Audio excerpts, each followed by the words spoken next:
Hello guys, and welcome back to the channel Auto Freeway, and this is gonna be my first review of 2020. And as I told you on the last video, this is one of the 10 best cars selected by Car and Driver for 2020.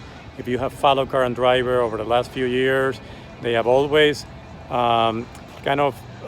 separated the classes between SUVs and cars and pickup trucks and whatever. This year, basically, they put everything together into the 10 best cars, and this is the SUV that made the cut. Is the Kia Telluride. I'm here in Galliano Kia in Fort Myers. Not an endorsement of the dealership. It was one of the closest ones to my house. So yeah, we're gonna try to do the review, see if they let me at least get into the car and go over the interior, and I'll do a wrap around or walk around the exterior. I like the lines so far. So we'll start with a walk around the Kia Telluride. Has very nice lines. This one is like a dark gray exterior. Nice painted wheels, alloy wheels. This one has this is the entry model. It's the LX. Has a 3.8 liter V6 and it's direct injection. I don't know if you'll be able to tell, but this one, as I mentioned, is a 3.8 liter gas direct injection, six cylinder engine, 8-speed automatic transmission, and the MSRP, including all the options that it comes with, is only $33,855. However, as with most dealers, they start adding a redelivery charge. They also have a painted pinstripe, Simonex protection, a spare tire kit, and best of all, a market adjustment. Just the market adjustment is $3,000. So from $33,855, it goes all the way to $38,696, which to me is outrageous.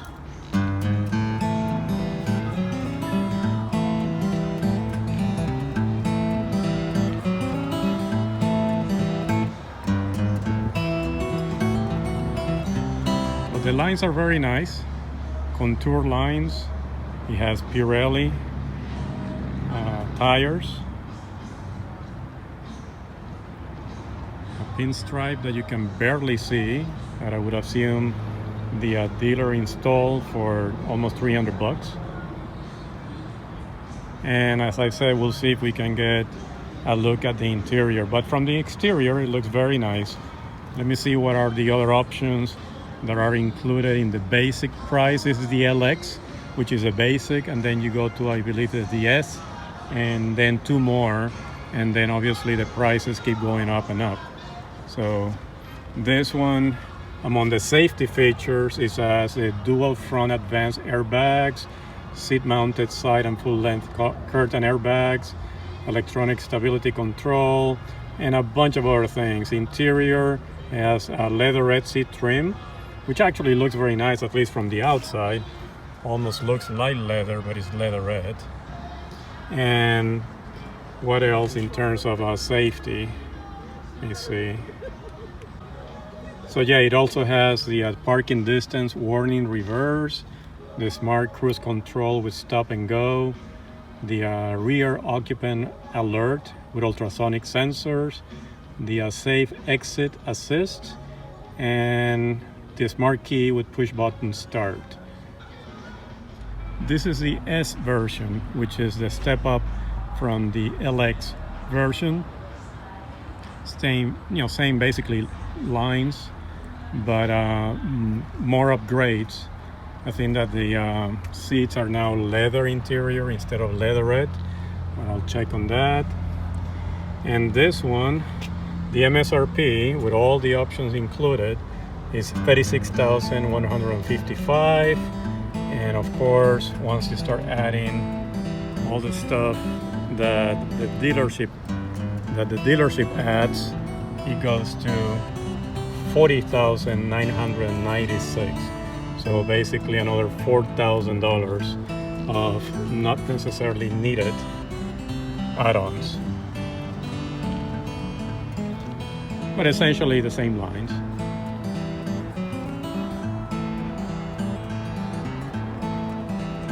This one, I believe, has this one is also front wheel drive, but I know one of the options, not on this one in particular, is the all-wheel drive on demand.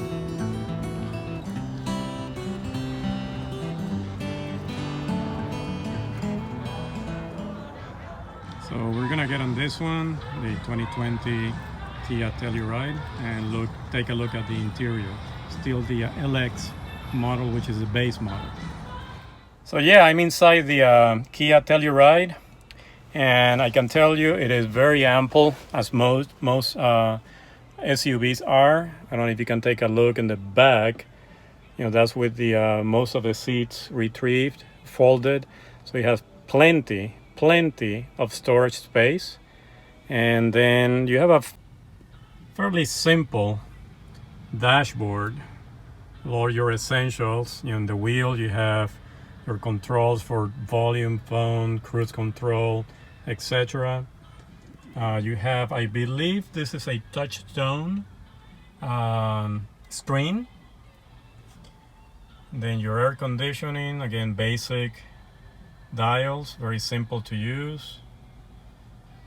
Your shifter, place for at least 2 cups, 2 glasses, an SUV port, a 12-volt input or output, I will say.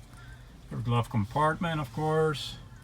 The leatherette, I don't know, mixed feelings. It does have the feeling of vinyl, but it looks like leather though. And as I said, the rear is very ample. This seats, and I will say comfortably, 8 people. So I'm now in the back seat, and plenty of headroom, plenty of leg room. I'm 6'1", and I still have at least 6 more inches of leg room. Now let's try the very back seats. Okay, so I'm now in the very back seat, the 3rd row, and still plenty of headroom and plenty of plenty of headroom, plenty of leg room, at least another 6 inches or so. So very comfortable. Let me adjust the headrest. So very comfortable. Obviously you use a 3rd row and you give up obviously the storage space, even though, you know, if you only have, let's say, 7 people, you still have this space that you can use for storage and, you know, whatever you want to do or haul away. You also have in the back spaces for cups, at least 2. You also have a couple of connections, USB connections. So another look from the very back. As I said, very comfortable. I like it. I mean, I've driven other SUVs in the past. I haven't driven this one, and I don't think that I will anyway. But it looks very nice. It looks very comfortable, big enough for a family, small family, large family. If you have a bunch of friends, you know, you can fit them. You know, not all of them. I would hope that you not only have 7 friends, but anyway, it's very comfortable. And one feature that I haven't seen before, that I really like, is basically this button here.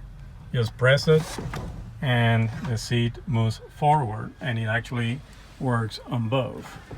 So they just move forward, which avoids you having to, you know, push them, pull them, all that stuff. It's a look now from the rear, so I can show you once again the storage space, which is plenty, again, as most SUVs. Now, one item one quality that this car has compared to a much more expensive the Land Rover is that at 70 miles per hour, according to Car and Driver, this SUV is quieter than an SUV that costs more than twice what this one costs. This one doesn't have the automatic closing option for the rear, for the fifth door. So it's basically manual. I am pretty sure that it has a comfortable ride. Most of these SUVs do have a comfortable ride.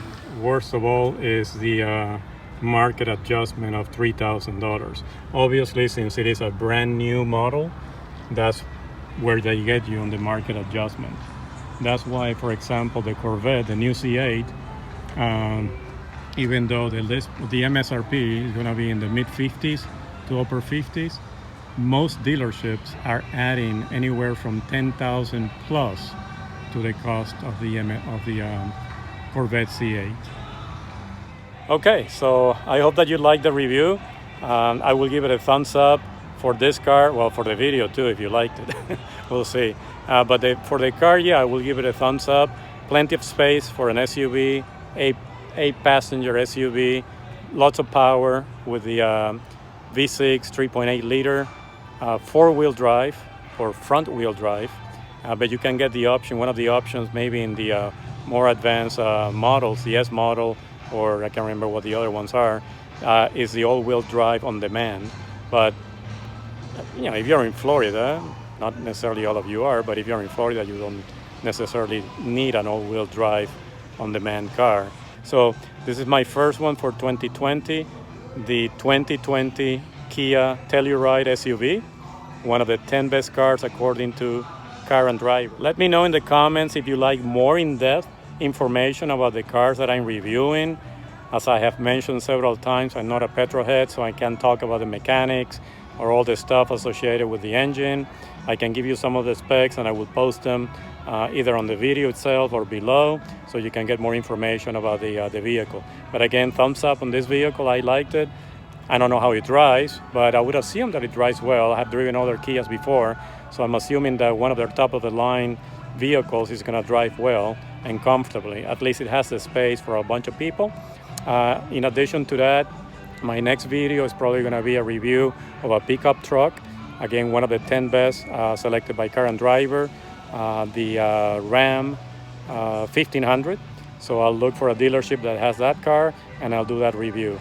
Once more, if you need or want more detailed information on the video itself or in the video itself, please let me know, and I guess I'll memorize more information about the cars and give it to you during the video while I'm doing the video. Okay, so I'll see you next time. Peace.